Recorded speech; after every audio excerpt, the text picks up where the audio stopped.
Welcome back to We Are All Fine. I'm Heidi Lester. I'm a counsellor and psychotherapist. And today we're talking about emotional boundaries, something I know many people, including myself and many of my clients, really struggle with, but actually don't feel safe admitting it. Because when boundaries do feel hard, it's often not about knowing how to set them. It's about what comes up inside of us when you even think about putting those boundaries in place. We'll probably feel guilty. There'll be absolute fear of being misunderstood, being rejected, maybe a fear of being too much or not enough, or a fear of disappointing somebody that you care about. There's an awful lot wrapped up in boundaries. So if the idea of boundaries for you feels heavy, uncomfortable, or confusing, I want you to know there's nothing wrong with that. That's perfectly normal. It's how we all approach boundaries. So this episode's going to help you. It's not about becoming firmer or tougher, not at all. It's about becoming more connected to you, to yourself, and learning how to protect that connection with care. So if this is what you need to hear today, you are really welcome. Take a breath, let your shoulders soften, bring yourself into our space. We're doing this together and we'll go slowly. Make yourselves comfortable and welcome to episode 45.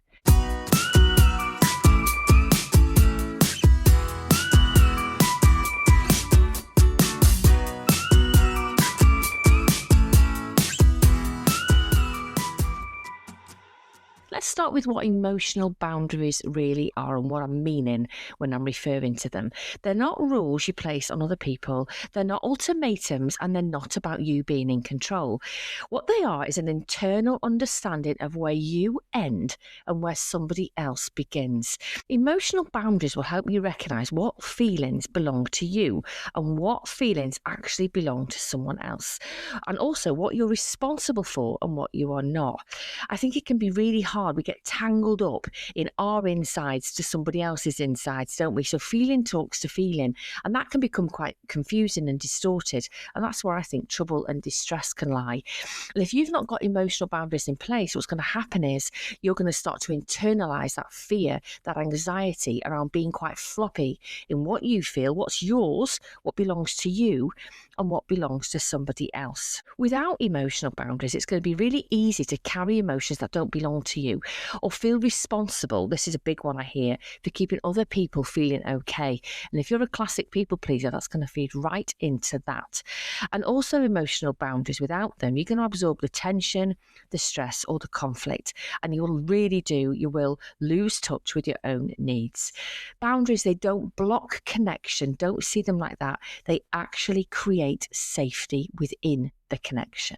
As a counsellor myself, I know boundary crossing can show up in your body, and often you might not realise you've had a boundary cross until you start to feel it and your body will react. Some things you want to look out for: you might notice a tightness in your chest, a little squeeze, or a sinking feeling, or dread, that lift dropping feeling in your stomach, or maybe you feel quite exhausted or fatigued after conversations.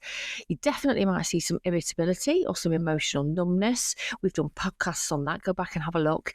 And you will possibly replay interactions over and over again. You'll start to ruminate and panic and worry about what you've said and what you didn't say, or how you came across. This is all evidence of your body feeling a little bit snippy that you've crossed an emotional boundary. These aren't overreactions, they're signals. Your nervous system is communicating that something doesn't feel quite right. Even if your mind is trying to explain it away, trying to justify your behaviours and reactions and justify those of other people's, you will recognise that dissonance, that little disconnect between the thought and the feeling. So learning boundaries begins with listening to these signals rather than overriding them. In therapy, we talk a lot about boundaries and how they have become to feel so uncomfortable. And for many people, boundaries weren't safe to have growing up. You may have learned that being easy made things calmer for yourself, or having your own needs would have caused tension and conflict, and saying no led to withdrawal. Or you may have learned that love was earned through being compliant. If you do this, I will love you. If you behave that way, you are accepted. accepted. These are called conditions of worth in therapy. So now as adults, your body might associate boundaries, which you've tried to put in place as a younger person, as a child, with danger, even if your mind as an adult now knows they're healthy. Again, you've got that internal dialogue, that conflict. That's why we're trying to talk today about emotional boundaries and how it's really healthy and wise to start recognizing what yours are. And I'll share this. If guilt shows up when you set a boundary, it doesn't mean you're doing anything wrong. It means you're touching an old pattern that once kept you safe. You can honour that without letting it run in the present. So we've learned how boundaries will show up in our bodies, how we can recognise those internal, deeper senses of a lack of boundary. We know why they're uncomfortable. Let's look at a therapeutic way now to approach them. Again, this is something I share with my clients. So instead of asking yourself, you'd have created a set of rules here to survive. So instead of asking yourself, how do I say this perfectly? How do I get this right? How do I not upset somebody? Try altering that and reframing it and asking yourself, twisting it backwards, asking you the question, what do I need in order to feel okay right now? And just sit quietly, pause in those moments. It's the pauses where the material and the data you need will arise. It's giving your body that space to pause, because boundaries can be quiet. They don't need justification or emotional labour. Just ask yourself the question, what do I need right now? And just sit moments, seconds, and just see what comes up. You might be met with something like, I need some more time before responding, or I'm not able to hold this right now. I am not got the emotional capacity to hold this right now. Remember, they don't require agreement to be valid. It only requires you honestly asking yourself, what do I need? And with compassion and integrity, replying back. And of course, you're going to be worried about how setting boundaries will react and land with other people. Because naturally, when we set boundaries, you might think the other person is going to feel uncomfortable. Hey, they might do. That's their stuff. And that discomfort can activate your urge to explain, soften, or backtrack. So this is where the real work happens. You have to, in these moments, gently remind yourself that you're allowed to take up space. You don't need to fix feelings. You are not a rescuer. And you can stay kind and compassionate to that person while still staying firm and compassionate to yourself. Repeating your boundary isn't cold. That person might push back because for them, it might feel defensive. So they're going to want to attack you. That's their normal. That's okay. But what we need to get you to do is a space of regulating.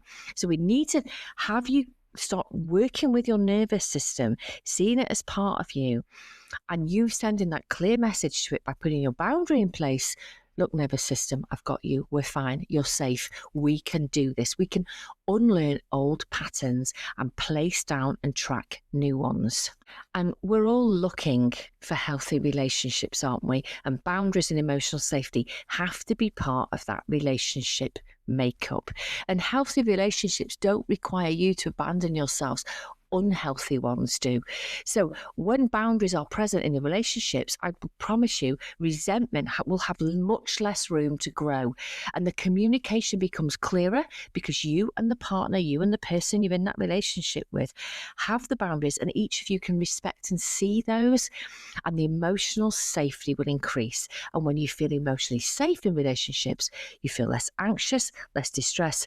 Some relationships will adjust to boundaries and some may struggle. And I know that can be painful, but it's also informative.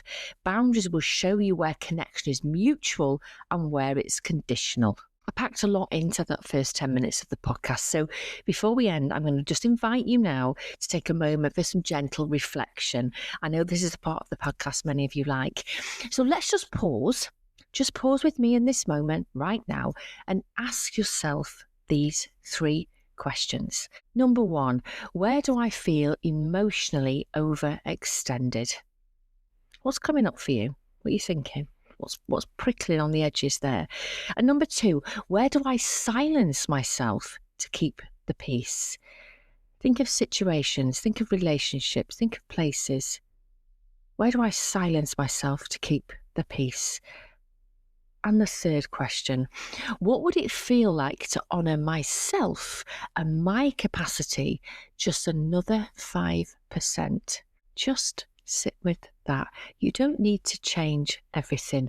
One small boundary, 5% difference is absolutely enough to begin. I hope you found this helpful. Thank you for being here with me today. Emotional boundaries, they're not about pushing people away. They're about protecting the parts of you that need care, rest, and steadiness and calmness.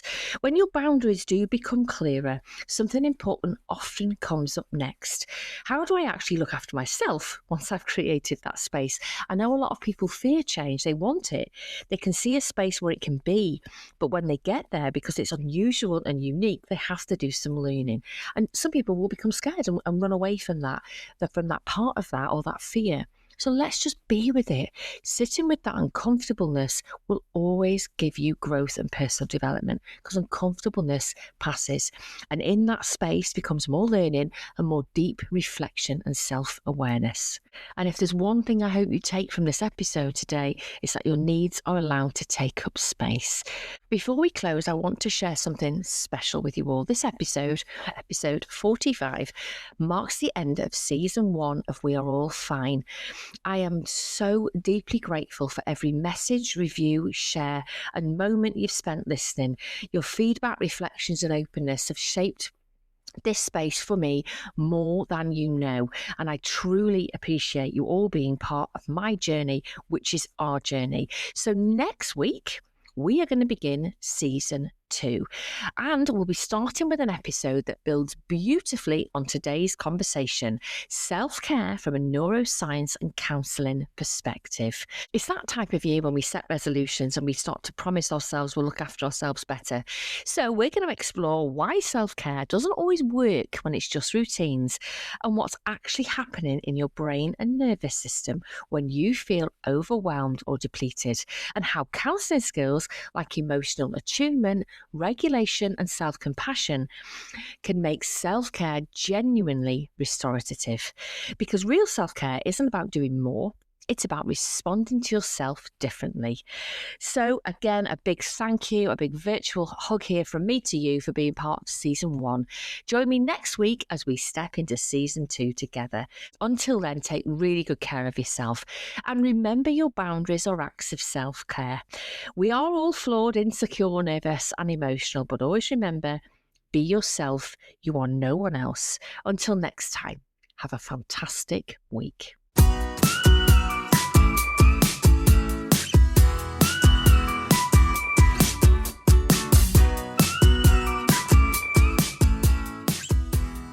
Finally, some important takeaways.